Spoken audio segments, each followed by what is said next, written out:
12 दिन का दिल्ली में ही होने वाले कॉमनवेल्थ गेम्स का हालात क्या हुआ जी, पूरे दुनिया जानते। टॉयलेट नहीं बन पाए, फ्लैट्स नहीं बन पाए, कॉमनवेल्थ गेम्स का इतना फ्लॉप शो हुआ, भारत का बदनाम हुआ पूरे दुनिया में। ग्लोबल फाइनेंशियल क्राइसिस को हैंडल ना कर सका, आजकल लेक्चर दे रहे हैं कि कैसे हैंडल करना है। देश को ऐसे गंभीर अवस्था में खड़े रख के चले गए।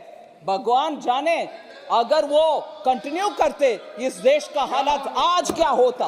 If they have the courage that they've done a good work, they should listen and confront. If they have the courage, they should listen and reply. सुनने का ताकत नहीं है, सुनने का ताकत नहीं है। With the benefit of hindsight, Covid जैसे इतना भयंकर गंभीर क्राइसिस ना था वो global financial crisis. It wasn't as serious as COVID. But still I would want to say, but still I want to say that it was a crisis and a government should have handled it with sincerity, transparency. They started something, they ended up in something else. I want to believe. Sir, this kind of a running commentary doesn't help anybody. If they have the courage that they've done a good work, they should listen and confront.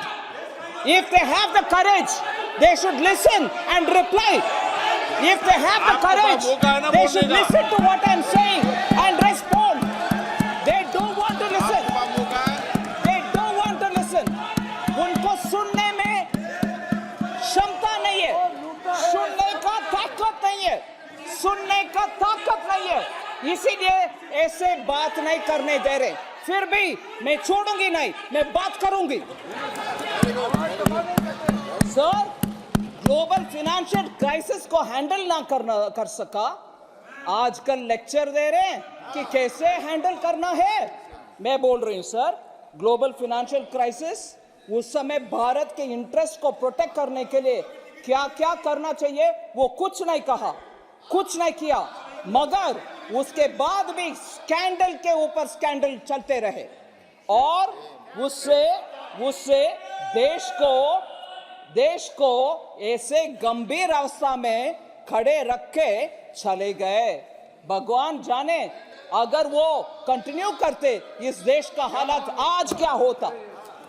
Sir, that is one story of global financial crisis के बाद सरकार ने भारत देश को कैसे बचाया, नहीं बचाया, मगर कोविड के बाद माननीय मोदी जी ने इस देश का कैसे संभाला, वैक्सीन सबको मुफ्त में दिला दिया और देश को प्रोटेक्ट किया, वो कैसे हुआ। और सर, ये सीरियस डॉक्यूमेंट है सर, मैं दोबारा बोल रही हूं, मैं इसको री-एम्फेसाइज कर रही हूं, ये सीरियस डॉक्यूमेंट है, इसमें सीरियस विषय है, इसको गंभीरता से ले। मुझे मेरा आवाज बंद करने के लिए कोशिश करेंगे वो तो नकारा फेल हो जाएंगे ही, मगर इस सच्चाई को सामना करना उस पार्टी के लिए जरूरत है। Global financial crisis versus Covid मैंने बोल दिया, डिटेल में भी बोलूंगी शाम को, मगर एक दूसरा एग्जाम्पल लीजिए। इस देश में 12 दिन का दिल्ली में ही होने वाले कॉमनवेल्थ गेम्स का हालात क्या हुआ जी, पूरे दुनिया जानते, पूरा दुनिया देखा।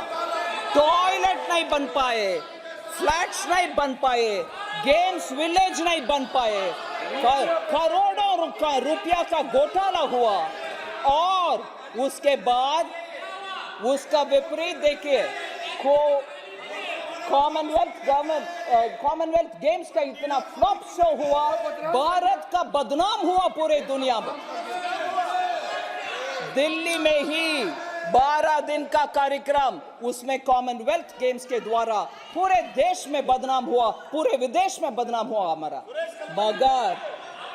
मगर आज देखिए G20 60 प्लेसेस में पूरे भारत देश में किसी एक स्टेट को छोड़ा नहीं। आप भी करो भैया, आप भी होस्ट करो, आपके चीफ मिनिस्टर भी उसमें बैठ जाओ और आपके लोकल प्रोडक्ट्स का भी उन विदेशी मेहमानों को दिखाओ, आपके टूरिज्म बढ़ाओ।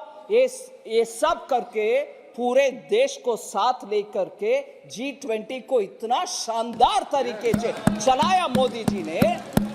देश का सम्मान विदेश में बढ़ा है, ना कि बर्बाद हुआ। ये कंपैरिजन लीजिए ना, ये दोनों का, ये व्हाइट पेपर उसके ऊपर भी बात कर रही है।